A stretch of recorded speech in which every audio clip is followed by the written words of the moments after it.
Buenas tardes, hermanos. Bienvenidos. Como todo el tiempo le damos la bienvenida a aquellos que nos acompañan a la Iglesia de Cristo en este día, el día del Señor. Yo creo lo que dice la palabra de Dios, que dice que la palabra de Dios nos lleva de triunfo en triunfo, dice la palabra de Dios. Y a veces lo agarramos nosotros como en las cosas materiales o en las cosas que queremos hacer en la vida, que nos lleva de triunfo en triunfo. Y lo queremos ver ahí reflejado. Pero me doy cuenta que el verdadero cristiano debe de mirar cada primer día de la semana que estamos aquí. Es un triunfo. Es un triunfo poder llegar otra vez a la presencia de Dios y estar aquí ante su presencia y ante todos mis hermanos compartiendo este tiempo en el cual todos juntos adoramos al Padre, buscamos el favor del Padre y no buscamos el favor propio, buscamos el consejo de Dios, la manera de cómo podemos moldear nuestra vida, moldear nuestro carácter para que Él nos aliente y nos regañe y nos escatime de las cosas que tenemos que hacer. Venimos a Él a buscar su favor, y eso es algo que todos aquí tenemos en común y que deseamos. Es un privilegio para mí, hermanos, estar aquí con ustedes, poder presentar la palabra de Dios de la manera que Él nos manda. La primera escritura, hermanos, que se va a llevar a cabo este tema se encuentra en Mateo 16, del 13 al 17. Mateo 16, 13 al 17 dice: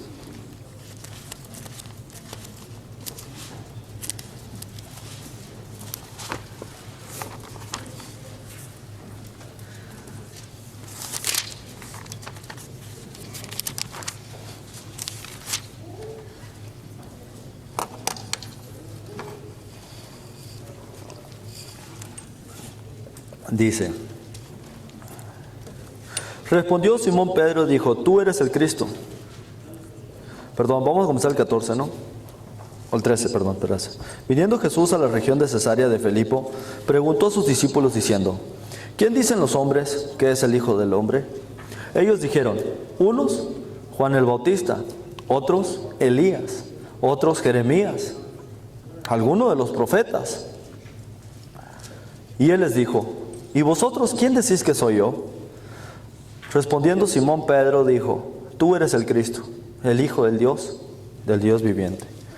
Cuando Jesucristo vino a los discípulos, en el tiempo que anduvo caminando con ellos, había una gran confusión sobre quién era el Hijo de Dios en aquel tiempo. Había una gran confusión y la podemos mirar. Jesús lo sabía y es por eso que hace esta pregunta a sus discípulos: ¿quién dicen allá afuera los hombres que es el Hijo del Hombre? Porque había nacido de hombre, de María. ¿Quién dicen allá afuera que soy yo? Y les dicen pues, unos dicen que Juan el Bautista, otros, viendo la confusión que había también, no nomás en las personas, sino que tal vez hasta en los mismos discípulos, porque todavía no estaban muy seguros, los detiene y les dice: espérense, ¿y ustedes quién dicen que soy yo?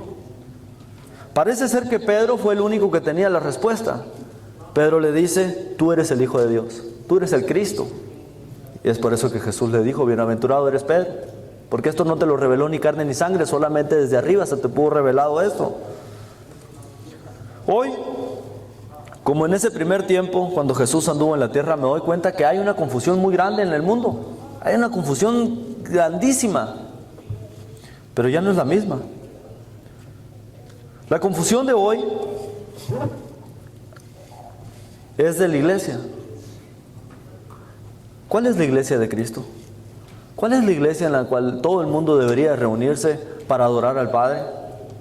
Todos conocemos la frase mentada que las personas se hacen en creer, y que tal vez yo en un momento de mi vida también me hice en creer con esa frase. Todas las religiones dirigen a Dios. Todas las religiones adoran al mismo Dios. En la religión que estés tú, ahí adoras a Dios. En la religión que estoy yo, ahí adoro a Dios yo.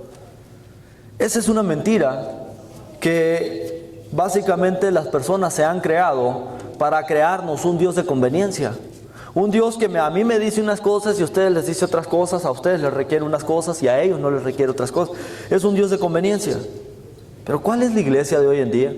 ¿Qué si Jesucristo llegara en el día de hoy y le preguntara al mundo: Con permiso, oiga, ¿cuál es la iglesia que yo edifiqué? ¿Cuál es la iglesia por la cual yo di la vida, por la cual derramé mi sangre y puse mi cuerpo en un madero? ¿Cuál es la que yo mismo edifiqué? ¿Cuál es esa iglesia? ¿Qué le contestaría? ¿Qué le contestaría a las personas? Estoy seguro que la respuesta sería diferente dependiendo de la persona que le preguntes. La respuesta sería muy diferente. Tal vez unos dirían, pues, ¿tu iglesia es la mormona? O tal vez tu iglesia sea la católica. O tal vez tu iglesia sea la adventista. O tal vez tu iglesia sea la de Testigo de Jehová. O tal vez sería la que está ahí en la esquina. Estudiando sobre este tema, viendo videos ahí en internet, me doy cuenta que ando en una iglesia que es un circo. Se llama el Circo de Cristo. Y es un circo. Entonces la gente anda alrededor con una carpa, llegando a lugares y hacen un show. Y les hacen milagros y hacen esto y cantan y brincan y bailan y lloran. Y es un circo. Entonces me doy cuenta que cada quien tendría su propia respuesta sobre este tema. Si Jesucristo viniera hoy y dijera, ¿cuál es mi iglesia, la que yo edifiqué? Pues tal vez alguien tendría diferentes respuestas. Pero ¿qué base tienen? ¿Qué base tienen para decir, esta es tu iglesia? Pero ¿qué si nos preguntara a nosotros? ¿Qué si nos preguntara a nosotros, qué le contestaríamos? Y me pregunto, ¿tendríamos base para contestarle? Después de contestarle cuál es su iglesia, ¿le tendríamos una base? ¿Cuál es mi base? Estoy seguro que le contestaríamos, la que lleva tu nombre, Señor. La cual derramaste tu sangre, tú te sacrificaste por tu iglesia. Es la iglesia de Cristo, la que se menciona en el Nuevo Testamento, las iglesias de Cristo. Esa sería mi respuesta. Y claro que sí tengo una base, y claro que sí tengo la base. Aquí está en tu palabra. Esta es mi base, este es mi fundamento por la cual yo te estoy dando esta respuesta y te lo puedo aclarar. Sí, en Mateo, cuando Pedro y Jesús tuvieron aquella conversación y le dijo Pedro, tú eres el Cristo. Bienaventurado eres, Pedro, le dijo. Y sobre esta, quisiera que nos imagináramos la conversación de Pedro y de Jesús. Estando Pedro enfrente de él y Jesús de este lado diciéndole, bienaventurado eres, Pedro. Y sobre esta roca voy a edificar mi iglesia. O sea que no hay confusión. Cuando Jesús dice mi iglesia, es de él, es la iglesia de Cristo. Ese es el nombre de la iglesia que él edificó, que él fundó. Y la fundó sobre la roca, que él es mismo la roca. Él dijo, yo soy la roca, yo soy la fundación. Es mi iglesia, dice, yo di la vida por él. Nadie más. Ese es el tema, hermanos, el inicio de la iglesia de Cristo. El inicio de la iglesia que él edificó. La que él fundó. Con su propia sangre, con su propio cuerpo. Vamos a estudiar su origen y quién es su fundador. Porque verdaderamente miro la confusión en el mundo, con las personas que hablo cada momento, me doy cuenta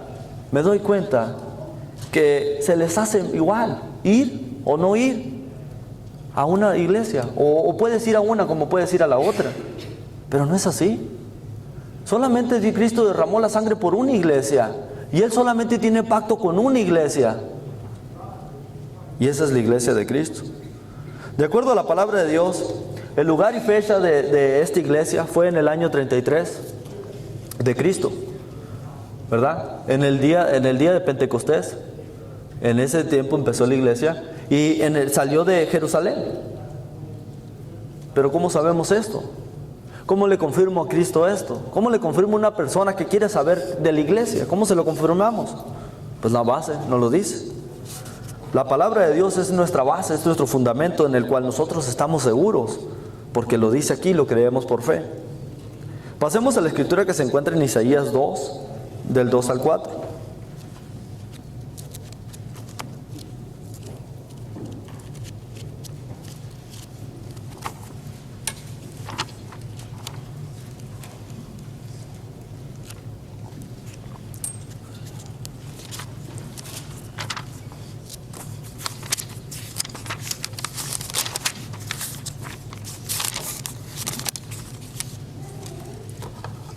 Isaías 2, del 2 al 4.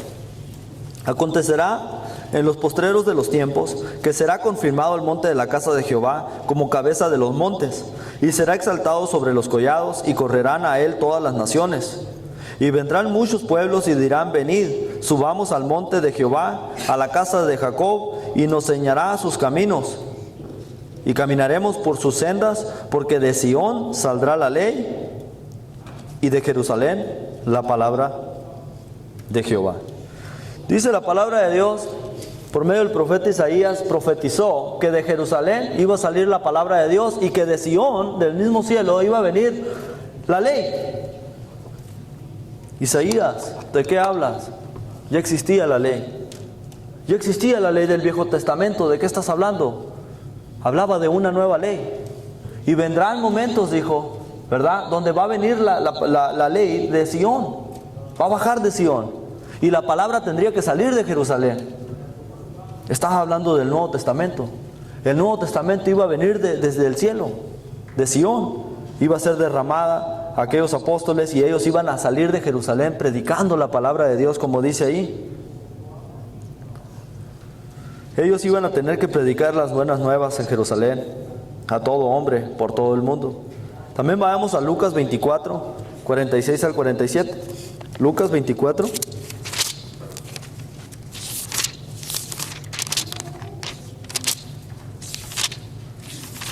Lucas 24, 46 al 47 dice: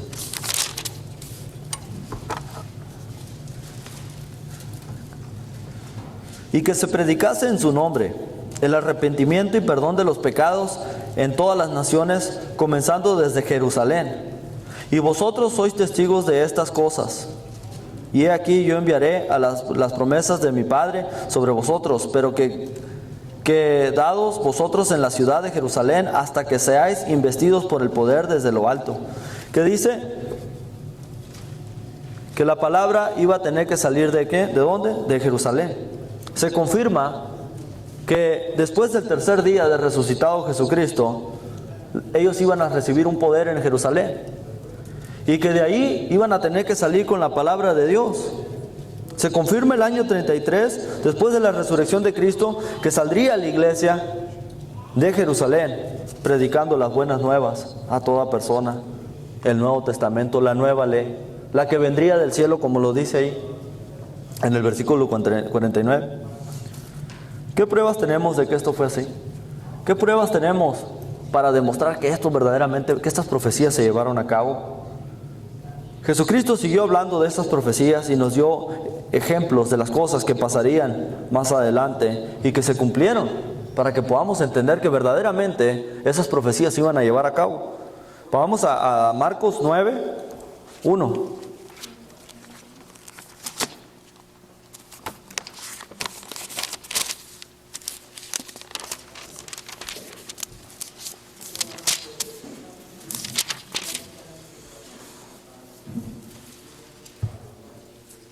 Marcos 9:1 dice: también les dijo: de cierto os digo que hay algunos de los que están aquí que no gustarán la muerte hasta que hayan visto el reino de Dios venido con poder. Diciéndole los apóstoles a sus discípulos: muchos de ustedes, y ahorita les digo, que no gustarán la muerte hasta que no vean el reino de Dios, la iglesia, venido con poder. Diciéndoles o insinuándoles que la iglesia de Cristo iba a ser establecida en el tiempo de los apóstoles. Y Dios dice: muchos de ustedes no gustarán ver la muerte. ¿Quién desea morir? ¿Quién desea morir? Dice: muchos de ustedes no van a desear la muerte hasta que no venga el reino. Cuando venga el reino, la iglesia, van a desear la muerte. ¿Quién desea la muerte? Yo creo que después de haber visto a Jesucristo resucitar de entre los muertos, se dieron cuenta de esas palabras de Jesús. Tal vez en el momento que las dijo, dijeron ellos: pues yo no me deseo morir. Pero después de haber visto que Jesús venció la muerte y que resucitó, muchos de ellos deseaban morir después de que había venido la iglesia, el reino, porque ahora decían: ahora tengo resurrección de entre los muertos. Hay resurrección de entre los muertos. Puedo resucitar. Puedo resucitar como Jesús resucitó. Y la historia del primer siglo menciona que los primeros cristianos deseaban la muerte, porque sabían que había resurrección. Porque en la vieja ley no la existía. En la vieja ley existía solamente el Hades, el sepulcro, y todas las almas iban ahí. Por eso era que deseaban. Después de que vino la iglesia, iban a desear esa muerte. Pero esa iglesia iba a ser en el tiempo de los apóstoles, en el tiempo que ellos vivían. Vamos a Hechos 1:8. Hechos 1:8.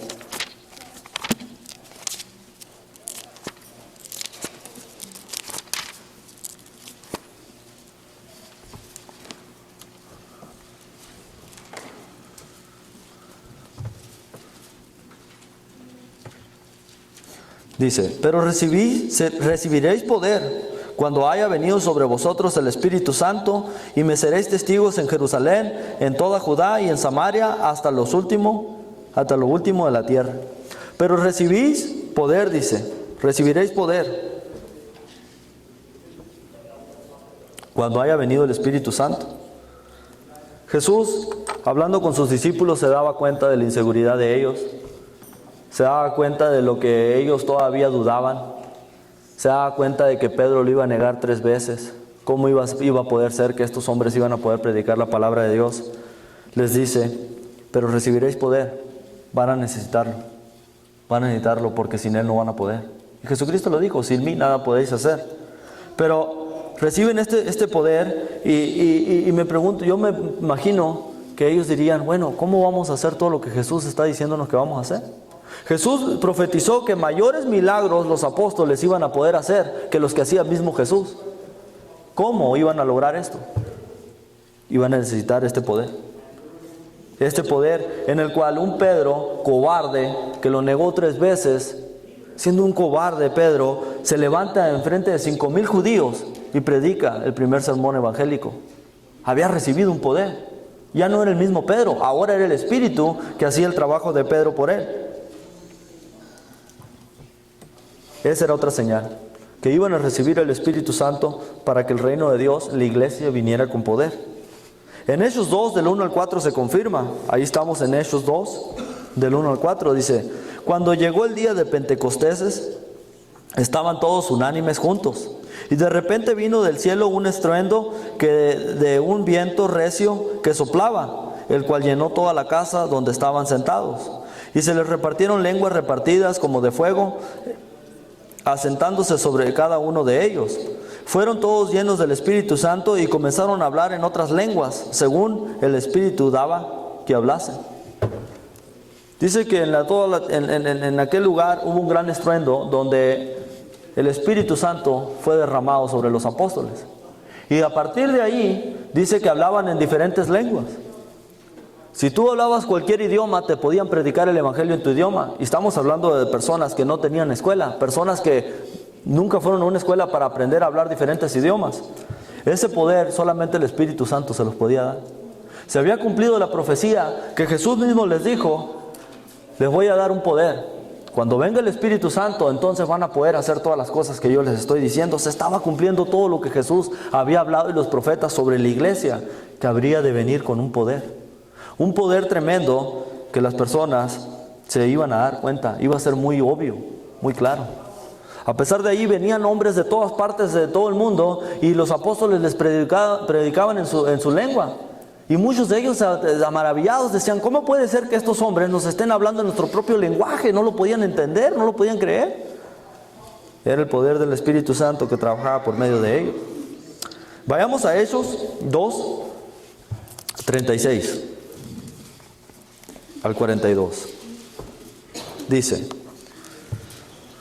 sepa pues ciertamente toda la casa de Israel, o sea Jerusalén, que a este Jesús, a quien vosotros crucificasteis, Dios le ha hecho Señor y Cristo. Al oír esto se compungieron de corazón y dijeron a Pedro y a los otros apóstoles, varones hermanos, ¿qué haremos?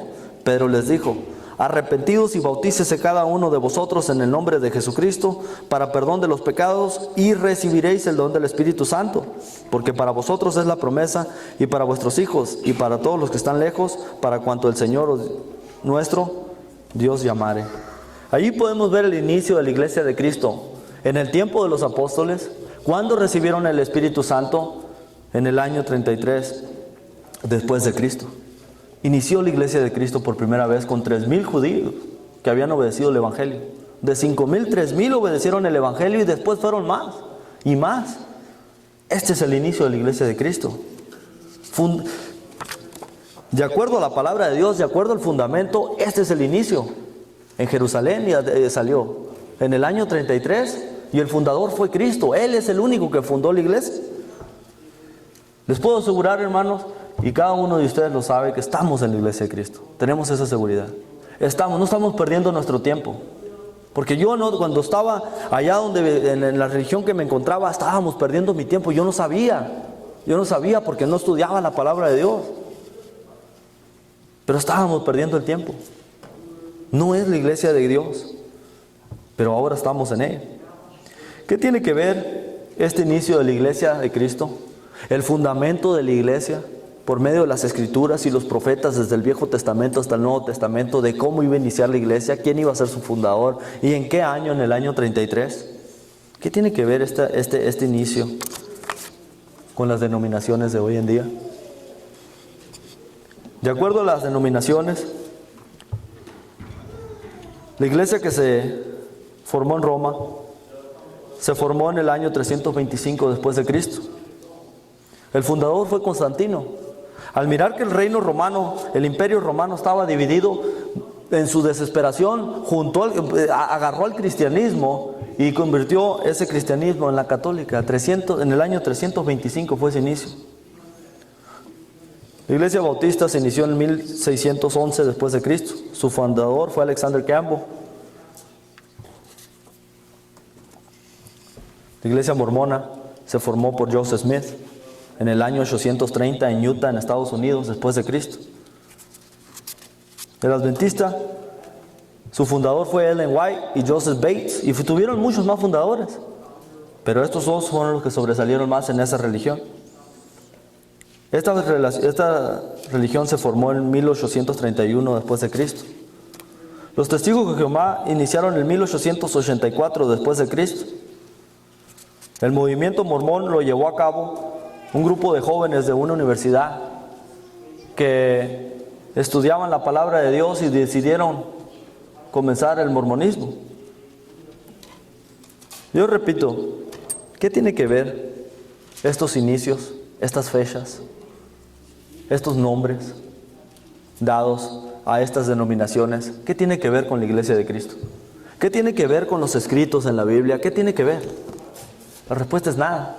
No tiene absolutamente nada que ver estas denominaciones con la verdad, con el fundamento, con lo que Jesucristo dejó.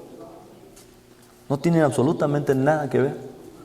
No encuentras esos nombres en la Biblia, no los encuentras por medio de los profetas, no los encuentras en el Nuevo Testamento, no encuentras ni una fecha de 1800.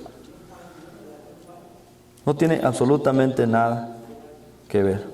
Al contrario, me doy cuenta que la mayoría de estas personas, la palabra de Dios habla de ellos.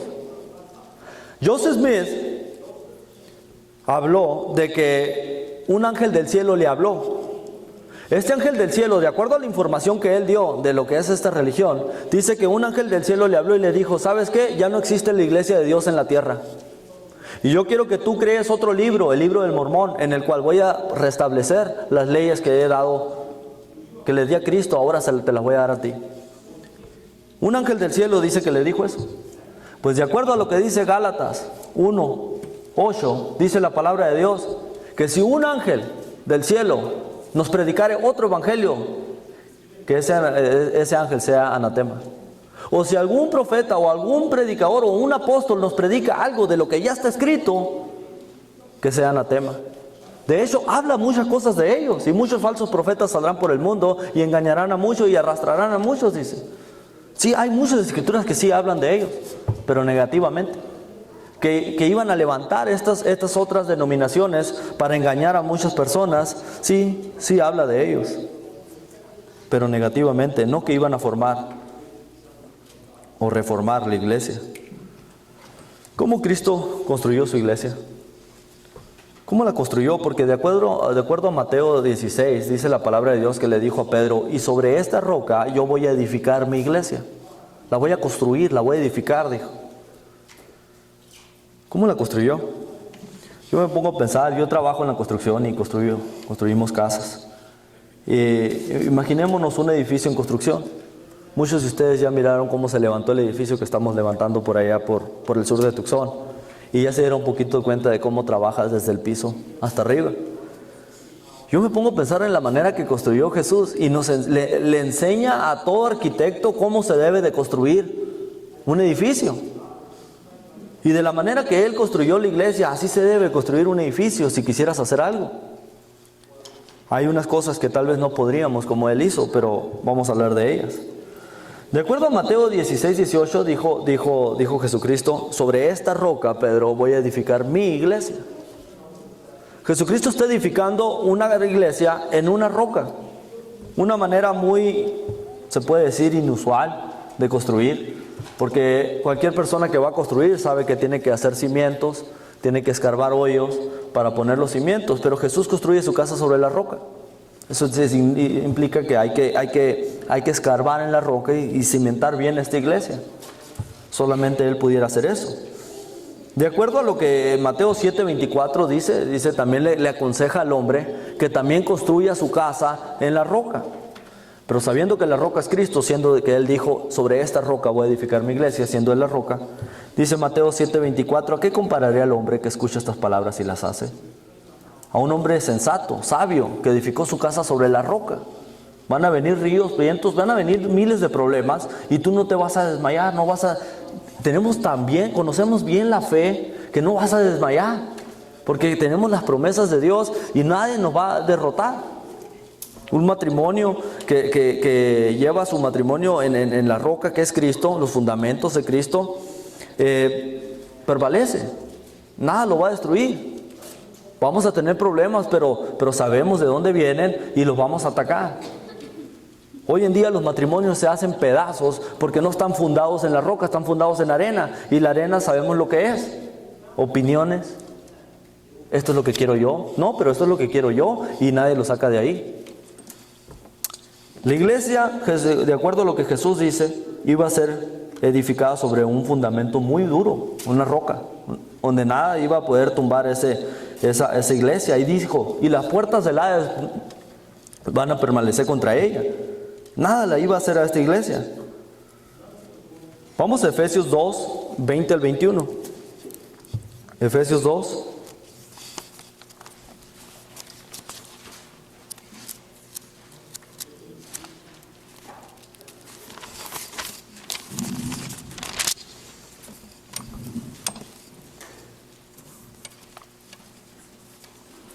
Dice, edificado sobre el fundamento de los apóstoles y profetas, siendo la piedra principal del ángulo Jesucristo mismo, en quien todo el edificio viene coordinado y va creciendo para ser un templo santo en el Señor. Dice, edificado sobre el fundamento de los apóstoles y los profetas, siendo la piedra angular Jesucristo mismo. Ok, aquí estamos mirando la base. La base, el lugar donde va a construir Jesús su iglesia, es Él, la roca. Está construyendo su iglesia arriba de una roca. Los fundamentos, el cemento, tienen que ser ¿qué? Los profetas y los apóstoles, verificando que todo viene de acuerdo a la palabra de Dios, enseñándonos toda la doctrina de Cristo, los apóstoles. ¿No doy cuenta qué tan necesario es construir así?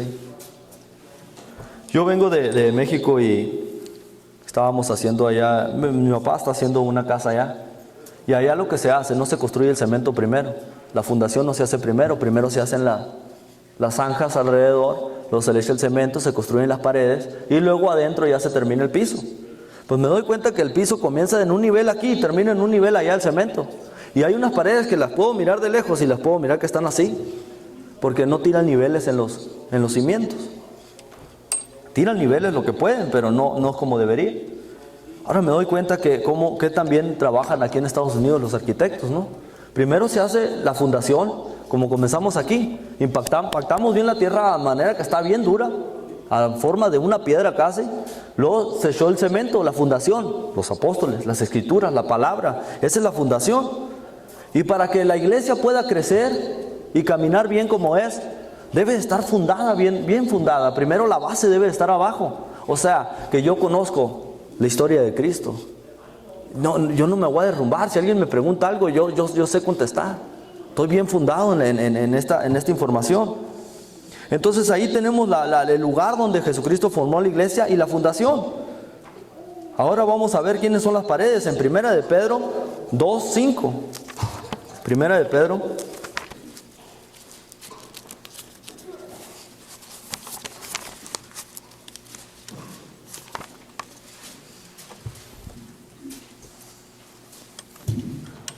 Dice: vosotros también, como piedras vivas, ser edificados como casa espiritual y sacerdocio santo, para ofrecer sacrificios espirituales aceptables a Dios por medio de Jesucristo.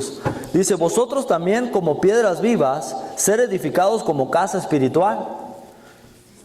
Aquí vemos que las piedras vivas somos nosotros y vamos edificando las paredes. Ahí va levantándose el edificio. Nosotros somos ese edificio, no es este lugar. Este lugar es solamente un cuarto donde podemos estar aquí. Pero la iglesia espiritual, de la cual Jesucristo estaba hablando, habla de nosotros. Que cuando nosotros vamos llegando, vamos formando el templo, vamos formando la iglesia. Juntos, como casa espiritual. Vamos a 2 de Timoteo 3, del 15 al 16. 2 de Timoteo 3, 15 al 16 dice: y de la niñez, y que desde la niñez has sabido las sagradas escrituras, las cuales te pueden hacer sabio para la salvación por la fe que es en Cristo Jesús. Toda la escritura es inspirada por Dios y es útil para enseñar, para redarguir, para corregir, para instruir en justicia, a fin de que el hombre de Dios sea perfecto o completo, enteramente preparado para toda buena obra. La palabra de Dios es lo que cubre a la iglesia, es lo que nos cubre. La palabra de Dios, podríamos llamarle, y lo miré en una ilustración, hablando de este tema, lo miré en nuestra ilustración, como tenían en un folleto una vez, tenían a la casa abajo, y la palabra de Dios como si fuera un techo de 2 aguas. Así estaba la palabra de Dios, como un techo de 2 aguas, cubriendo la casa espiritual de Dios, que es la iglesia. En Juan 10:9, vayamos allá, Juan 10:9.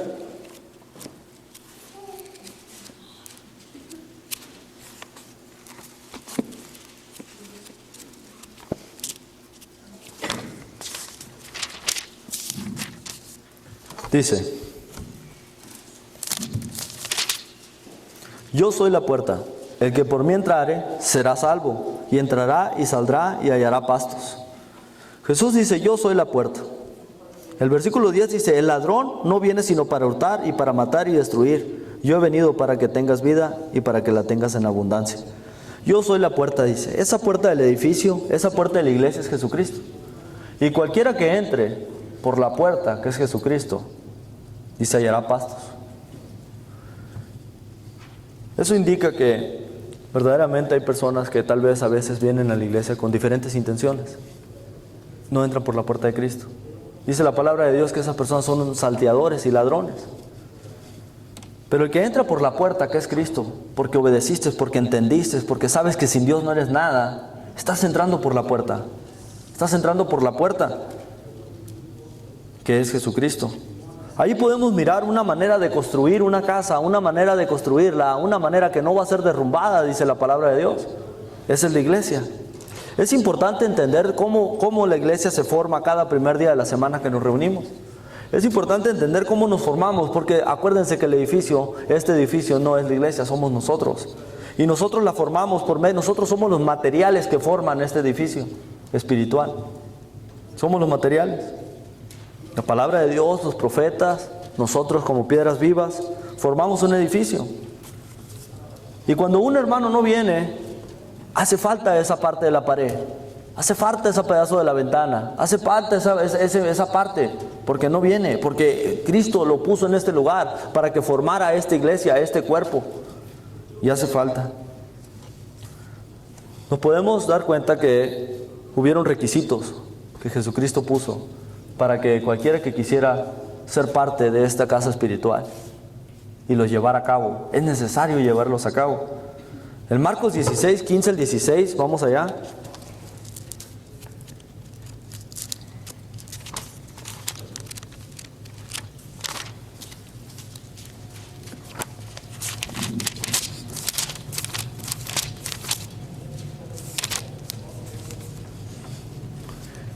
Y les dijo: ir por todo el mundo y predicar el evangelio a toda criatura. El que lo creyere fuere bautizado y será salvo, mas el que no creyere será condenado. Ese es el requisito que Jesús dio para que todo aquel que quiera formar parte de la casa espiritual de Dios lo tiene que llevar a cabo. Ir y predicar el evangelio, dijo. El que lo creyere, que se bautice, sea bautizado. Jesucristo se lo dio a saber a Nicodemo en Juan 3, del 1 en adelante, cuando le dijo: Nicodemo, te es necesario nacer de nuevo, porque nadie puede ver el reino de Dios ni entrar al reino de Dios, la iglesia, si no eres nacido de nuevo. Si no eres nacido del agua y del Espíritu, nadie la puede entrar. El día de Pentecostés, cuando se bautizaron 3,000 judíos, cumplieron con ese requisito que Jesús añade a la iglesia a aquellos que obedecen el evangelio y se arrepienten y pasan al frente. Hermanos, esto es todo lo que Dios me dio. Si hay alguien aquí que ya sabe lo que es el verdadero y completo evangelio y quiere ser añadido al cuerpo o a la iglesia, ser parte de este edificio espiritual, pase al frente mientras este himno de invitación es entonado. Gracias, hermanos. Ojalá les pueda ayudar de algo en su vida para poder predicar este evangelio, estas buenas nuevas a las personas y tratar de sacar de la confusión en la que el mundo se encuentra en cuanto a tanta denominación que hoy miramos en día. Gracias.